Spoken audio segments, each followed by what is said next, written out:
Benvenuti a Oltre il Mistero. Un caro saluto a chiunque sia all'ascolto. Sai, stavo riflettendo su un evento del 1952 di cui si parla davvero troppo poco. Ah, i famosi fatti di Washington, immagino. Esattamente. I sistemi di tracciamento radar della capitale impazzirono letteralmente. Velivoli del tutto sconosciuti stavano sorvolando liberamente la Casa Bianca e il Campidoglio. E la risposta del governo? Beh, non fu certo quella di preparare la nazione a un conflitto su larga scala. Ma neanche per idea. Hanno architettato una gigantesca, direi sofisticata, campagna di pubbliche relazioni. L'obiettivo era convincere l'intera nazione che non ci fosse assolutamente nulla di cui preoccuparsi. Una mossa classica. Ed è proprio questo il fulcro dell'analisi di oggi. Parleremo di una figura che ha preso questo argomento, per decenni costantemente deriso, e lo ha ancorato con forza ai manuali di geopolitica. Parliamo di Richard Dolan. Un autore che ha fatto un lavoro di sintesi storica formidabile. Il nostro obiettivo oggi è proprio decostruire questo passaggio.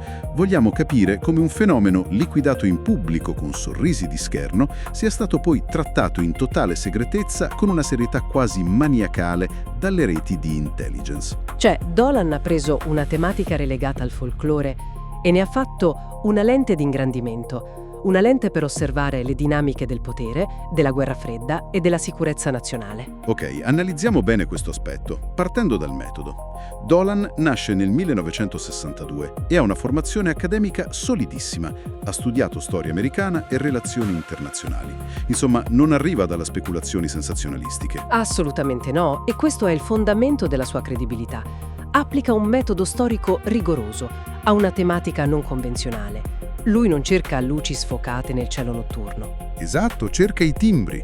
Cerca i documenti declassificati, la corrispondenza interna, le direttive della catena di comando. Praticamente basa tutto sull'analisi di tonnellate di materiale rilasciato attraverso la legge sulla libertà di informazione.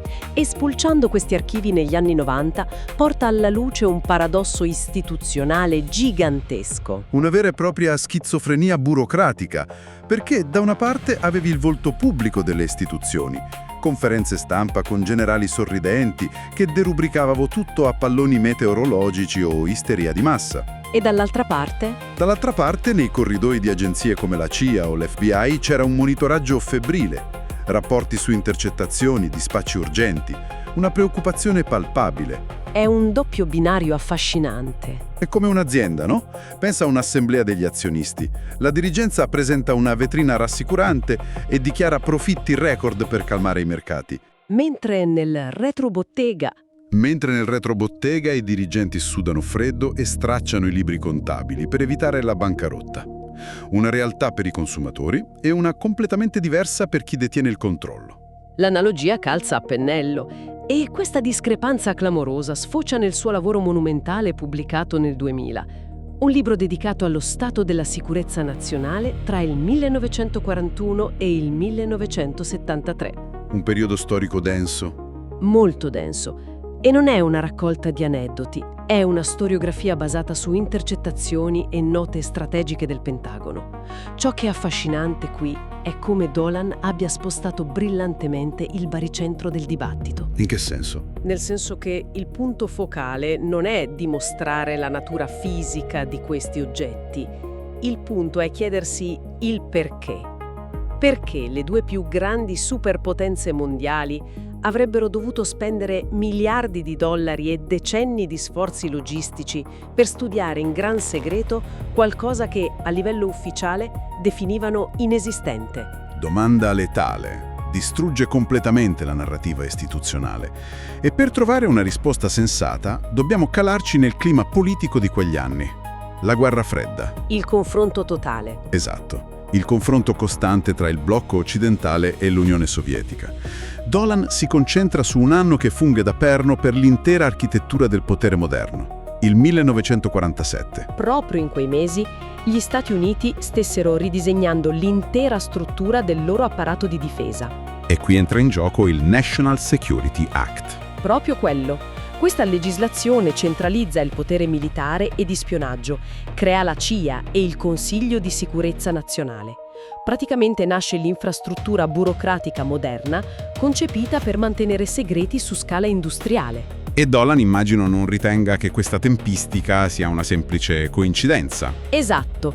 L'emergere di manifestazioni tecnologiche sconosciute nei cieli americani ha agito come un potente catalizzatore. C'è un livello di allarme strategico che oggi facciamo davvero fatica a concepire. Immaginare un'incursione nello spazio aereo sovrano durante i primi anni della minaccia nucleare. Significava mettere in discussione la sopravvivenza stessa della nazione. Verissimo. E questo ci riporta a bomba agli eventi di Washington del 1952 che citavamo all'inizio. Ricordiamo cosa accadde realmente in quelle notti. Furono 2 fine settimana consecutivi di puro caos logistico. I sistemi di rilevamento iniziarono a tracciare bersagli multipli non identificati sopra la capitale. Le comunicazioni interne descrivono il panico nelle sale operative. E mandarono i jet a intercettarli, giusto? Certo, furono inviati immediatamente i caccia, ma i piloti si trovarono di fronte a velivoli che eseguivano manovre fisicamente impossibili per la tecnologia di allora.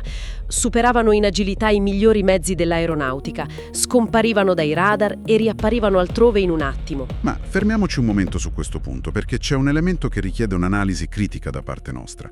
Siamo nel pieno della guerra fredda. L'America ha un bisogno disperato di giustificare budget enormi per la difesa. Se hai bersagli sconosciuti che violano lo spazio della capitale con totale impunità, perché non dare semplicemente la colpa ai sovietici? Bella domanda. Voglio dire, sarebbe stata la mossa politica più astuta in assoluto. Incolpare il nemico giurato, compattare l'opinione pubblica e ottenere un assegno in bianco dal Congresso. Perché non sfruttare l'evento a proprio vantaggio? Bisogna comprendere una cosa fondamentale. Dimmi. Incolpare l'Unione Sovietica avrebbe innescato una reazione a catena disastrosa per la leadership americana. Perché? Avrebbe significato ammettere la loro superiorità. Esattamente. Avrebbe significato dichiarare al mondo intero che Mosca possedeva una superiorità tecnologica così schiacciante da poter sorvolare indisturbata la Casa Bianca. Prendendo totalmente inutili le difese americane. E distruggendo la fiducia del pubblico. L'ammissione di impotenza tecnologica era un'opzione inaccettabile. Sarebbe stata la dichiarazione formale di aver perso la guerra fredda ancora prima di iniziare a combatterla sul serio. Questo ha un senso logico incredibile. Quindi, se non puoi dare la colpa al nemico e non puoi dire la verità, ti resta solo una via: la negazione. Di conseguenza, la strategia politica più sicura per mantenere la coesione sociale era smontare l'importanza dell'evento. Venne organizzata una delle conferenze stampa più imponenti dalla fine della Seconda Guerra Mondiale. Quella del generale John Sanford. Sì, con il solo scopo di disinnescare l'allarme. Incolparono le inversioni termiche, dissero che si trattava di condizioni meteorologiche che riflettevano i segnali radar. Una spiegazione rassicurante, ma scientificamente debole. Molti esperti radaristici del tempo non ci credevano affatto, però politicamente era vitale. Vitale per riportare l'ordine pubblico, certo. Però sai, se si decide di mentire sistematicamente all'opinione pubblica per mantenere l'ordine sociale, sorge un problema logistico immenso. Il contenimento del segreto. Eh sì, se le reti radar, i piloti di jet, i generali e gli analisti dell'intelligence sono tutti coinvolti in questo monitoraggio continuo, come fai a silenziare un intero apparato militare per decenni? Le istituzioni sono fatte di esseri umani, i documenti vengono copiati, le persone parlano. Come ha fatto a non crollare tutto? La risposta, secondo l'analisi di Dolan, risiede nel concetto di compartimentazione estrema. Non dobbiamo pensare al segreto di Stato come a una grande stanza buia dove un gruppo ristretto di potenti decide il destino del mondo. Meno complotto cinematografico e più burocrazia. Esatto, il segreto si mantiene attraverso un labirinto burocratico. L'informazione viene frammentata, l'analista vede solo un pezzetto del problema, l'operatore di volo un altro, la squadra di recupero un altro ancora. E nessuno possiede l'immagine completa. Nessuno. E per isolare ulteriormente queste informazioni si fa un uso massiccio dei cosiddetti programmi ad accesso speciale, i famosi Special Access Programs. Sono programmi non riconosciuti, i cui bilanci sono letteralmente invisibili persino a gran parte del Congresso. Sai, questa idea del compartimento stagno mi fa pensare alla struttura di un sottomarino nucleare. Interessante. Spiegati meglio. Se l'acqua fa breccia in una sezione della carena, le pesanti porte stagne si chiudono ermeticamente. Il resto del sottomarino si salva, naviga senza problemi, ma la sezione allagata rimane completamente isolata. Le persone all'interno sono intrappolate e non possono più comunicare con il ponte di comando. Rende perfettamente l'idea. L'informazione classificata sembra viaggiare in questo modo, non scorre liberamente, viene sigillata in queste stanze stagne per proteggere l'integrità del sistema generale. Un'analogia particolarmente calzante, devo dire. E a questo dobbiamo aggiungere un altro fattore chiave: l'esternalizzazione verso il settore privato. Ah, i contractor della difesa? Proprio loro. Se il governo trasferisce lo studio di questi materiali o tecnologie ad aziende private, quelle informazioni smettono di essere di dominio pubblico governativo, diventano proprietà intellettuale aziendale. E la proprietà intellettuale di un'azienda privata è totalmente immune alle richieste di accesso agli atti governativi. La legge sulla libertà di informazione lì non ha alcun potere. Il cittadino perde legalmente il diritto di fare domande. È un meccanismo burocratico perfetto per occultare i dati, sfuggendo a qualsiasi supervisione democratica. Ed è qui che la situazione si fa veramente interessante, perché tutto questo isolamento istituzionale e finanziario ci porta alla teoria più radicale di Dolan. La breakaway civilization. Esatto, la civiltà separata. Se ho capito bene, l'idea è che questi compartimenti stagni, operando senza limiti di budget e senza controllo politico per decenni, si siano evoluti in totale autonomia. È l'estensione estrema della sua analisi. Dolan ipotizza che la concentrazione di enormi fondi neri e lo studio segreto di tecnologie avanzate abbiano permesso a una frazione del complesso militare industriale di fare un salto in avanti inimmaginabile. Creando di fatto una struttura di potere autonoma, staccata dalle normali dinamiche governative e dalla società civile. Sì, una civiltà ombra. Qui però devo inserire una forte dose di scetticismo da parte mia. Finché leggiamo documenti della CIA sulle procedure di intercettazione, siamo sul terreno solido della storia verificabile. Certo, siamo sui fatti. Ma il salto logico tra il dire che il Pentagono nasconde documenti su velivoli sconosciuti e l'ipotizzare lo sviluppo di un'infrastruttura tecnologica ombra, separata dall'umanità, mi sembra molto azzardato. È un rischio evidente. È una teoria che rischia di trasformare l'indagine storica rigorosa in una narrazione fantascientifica. E questo potrebbe minare la validità di tutto l'ottimo lavoro precedente sui documenti. Sono pienamente d'accordo ed è vitale mantenere questa linea di demarcazione. Questa è la vera sfida metodologica quando si affronta il lavoro di Dolan. Bisogna saper distinguere tra l'eccellente archivista storico e il teorico. L'archivista smaschera le dinamiche della guerra fredda, mentre il teorico cerca di proiettare quelle dinamiche verso scenari altamente speculativi. L'idea della civiltà separata è un affascinante esercizio di teoria politica su come l'assenza di supervisione generi mostri, ma non possiede ovviamente lo stesso rigore probatorio di un cablogramma militare. Chiaro, valutare criticamente queste affermazioni è essenziale per non perdere la bussola, ma c'è un altro aspetto cruciale in questa architettura del segreto. Riguardo a cosa? A mantenere le porte di quel sottomarino ben chiuse. Richiede enormi risorse burocratiche, sì, ma richiede soprattutto che nessuno da fuori inizi a fare troppe domande scomode. Ah, la gestione dell'opinione pubblica. Esatto. E il modo migliore per evitare che scienziati, giornalisti e accademici indagino su un problema è rendere l'argomento radioattivo per le loro carriere. La manipolazione culturale è stata indubbiamente l'arma di difesa primaria. Si tratta di vera e propria guerra psicologica applicata alla popolazione civile. Pazzesco, se ci pensi. Ci sono documenti storici che dimostrano come negli anni 50 vennero istituite commissioni governative con lo scopo esplicito di avviare programmi di derisione attraverso i mass media. Associare il fenomeno a racconti folcloristici o a personaggi in cerca di visibilità. Serviva a erigere una barriera psicologica impenetrabile. Il ridicolo è uno strumento di ingegneria sociale devastante. Non hai bisogno di minacciare fisicamente uno scienziato. Ti basta fargli capire che studiare queste dinamiche comprometterà irrimediabilmente i suoi fondi universitari e perderà il rispetto dei colleghi. La scienza ufficiale si censura da sola. Un meccanismo di controllo perfetto e a costo zero.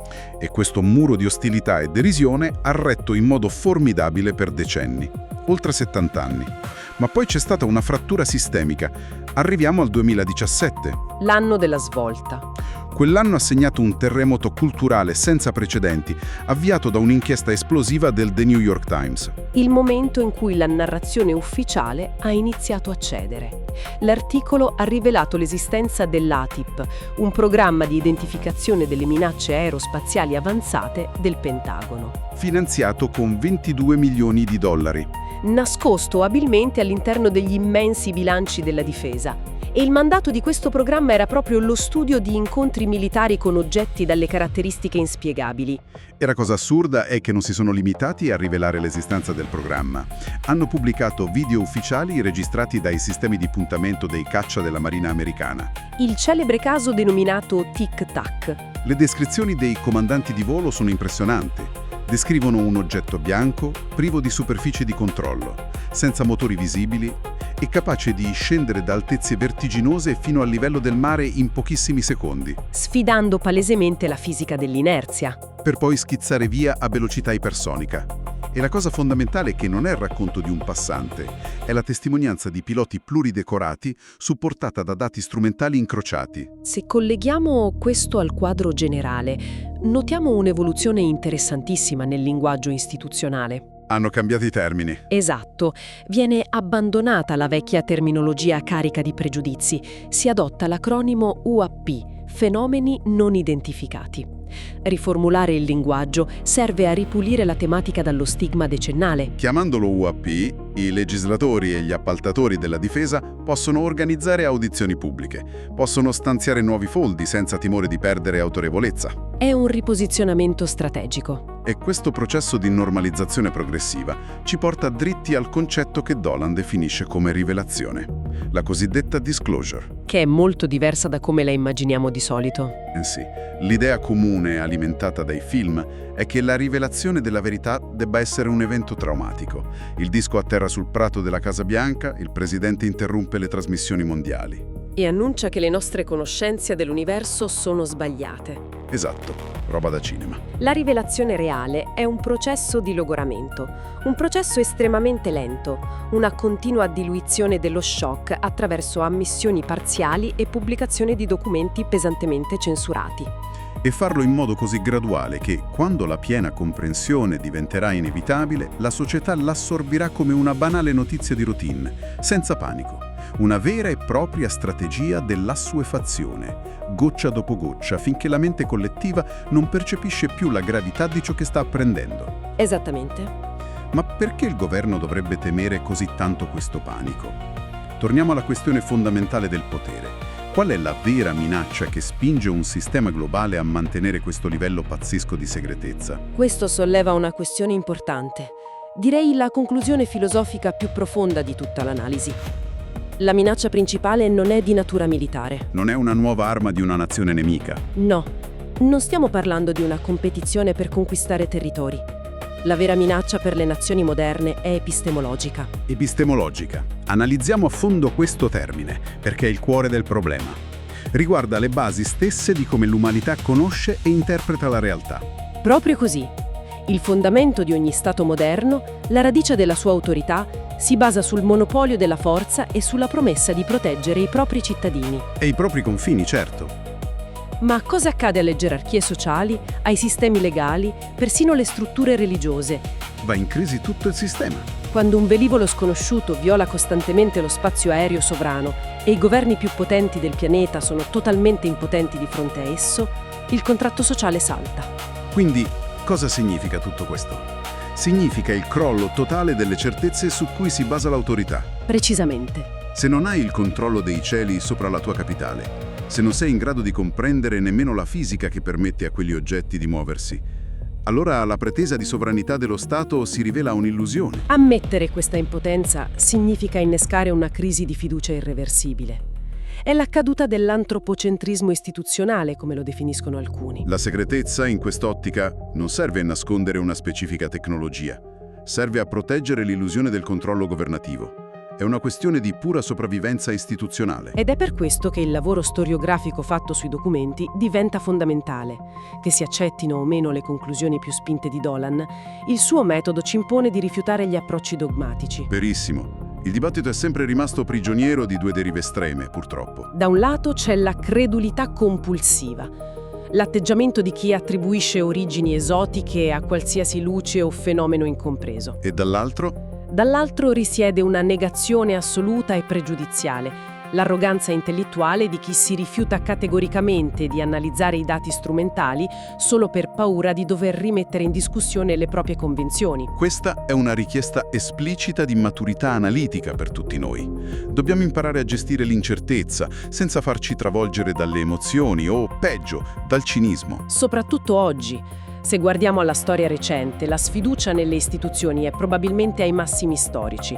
La gente intuisce che ci sono meccanismi opachi. E la lezione preziosa da trarre da queste analisi non è certo tuffarsi in ogni teoria alternativa disponibile su internet, ma sviluppare una capacità critica, decodificare il linguaggio del potere. Capire in che modo le macchine burocratiche filtrano le informazioni, generano lo stigma sociale per silenziare le voci fuori dal coro e costruiscono verità di comodo. Per proteggere la propria stabilità.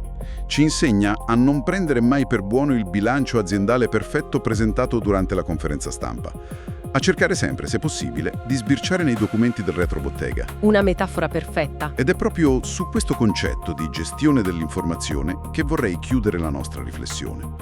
Abbiamo esplorato come una struttura di potere possa trasformare un mistero assoluto in un tabù inavvicinabile e poi, lentamente, in una noiosa questione amministrativa, per evitare traumi sociali. La famosa assuefazione lenta. Esatto. Se questa teoria è corretta, viene naturale porsi una domanda un po' inquietante per chiudere.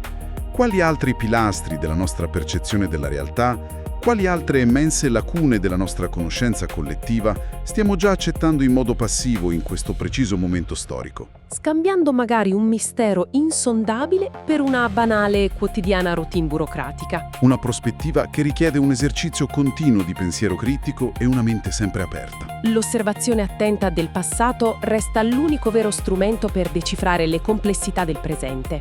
Benvenuti a Oltre il Mistero. Un caro saluto a chiunque sia all'ascolto, ci ritroviamo al prossimo approfondimento.